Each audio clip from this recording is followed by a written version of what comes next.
It is 8:38 for this morning's Tech Roundup. Christmas has come early for Apple fans. Yesterday, the tech company unveiling the iPhone 6, iPhone 6 Plus, and the Apple Watch, along with several new features. Social media guru Travis Ruiz, big Apple fan. He was tweeting about it all day yesterday. Good morning, Trav. Good morning, guys. Yeah, Apple unveiling some huge products. Let's get right to it. Let's start off with the phone. So here's the new phone. Of course, on the very left, this is the iPhone 5S, of course, launched last year.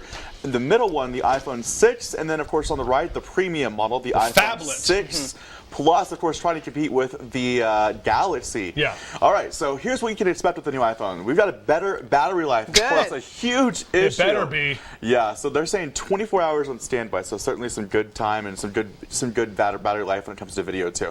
Now, this phone, get this, the iPhone 6, 50 times faster than the original iPhone. 50 times? 50 times faster. Unbelievable. Wow. Of course, a better camera. I think it's about 8 megapixel.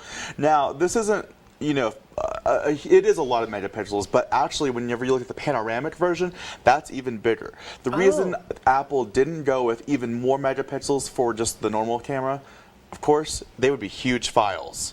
That would be a problem. Then, You don't really need any more than 8 megapixels anyway. They take really good, most camera phones take really good pictures anyway. Absolutely. Now, the iPhone 6, that middle version, it does start at $199 with a 2-year contract. Of course, you guys talked about it a little bit earlier. Verizon offering that special free iPhone 6. Unbelievable when you trade in one. Okay. And this iPhone 6 Plus it's a phone, but is it a phablet? It's a phone and tablet. I mean, it's going up against the Galaxy Note, right? It's going against the Samsung Galaxy, so it's a phone, just a little bit. It's quite a bit bigger than the iPhones that we have now. Of course, that starts at $299. You can see, right there, quite a bit bigger. Yeah, the 5 looks so teeny. Yeah, unbelievable. So 5.5 inches in diameter across. That compares with the 4-inch phone that I have in my hand right now, this iPhone 5S. So, I mean, about 1.5 inches bigger. So, yeah. So, of course, that wasn't it that was launched yesterday. Of course, iOS 8. And here we go.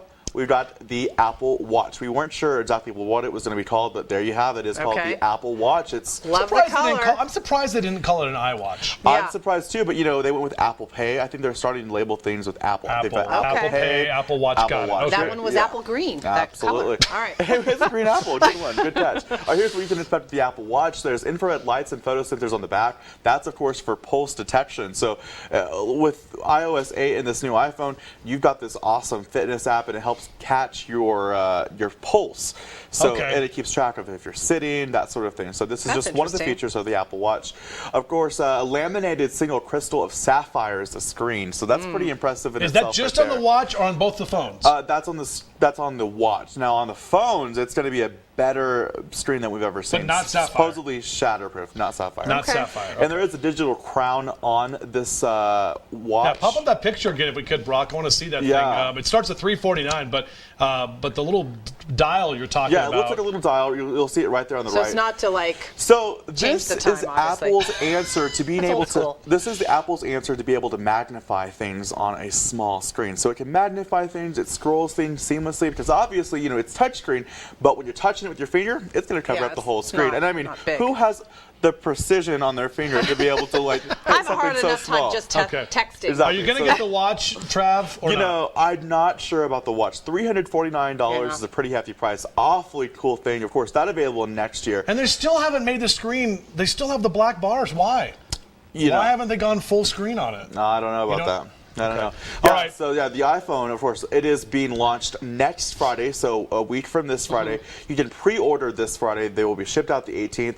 iOS 8 available a week from today, so 2 days before the launch of the new iPhone. Okay, and let me quickly ask you about iOS 8. You mentioned this earlier. This is the one no longer 4 or higher or 4S or higher. Right. So it 4GS. is 4S or higher. You can get iOS 3GS 8. That I have so if you have an iPhone 4, you cannot get iOS 8. And let me ask you a question. iOS 8, it's a new operating system. Will that help the battery life on a current phone? I have a 5, you have a 5S. Is that going to help? Supposedly it will. So Apple did acknowledge that battery is one of its priorities. A huge issue. Yeah, and so as we know, we've got to have that battery life. And I think Apple is finally realizing, and it's going to fix the issue. All right, iOS 8, all that good stuff. Thank you, Trav. Are you going to be there next Friday waiting in line? We will try to be there next Friday. Of course, that line is going to be wrapped around the Apple Store. Well, just say I'm traveling. I wonder if they're at the Promenade Shops now. Out of my way. Do you know what I mean? I wonder if they're because they were in New York last week. Yeah. I don't know.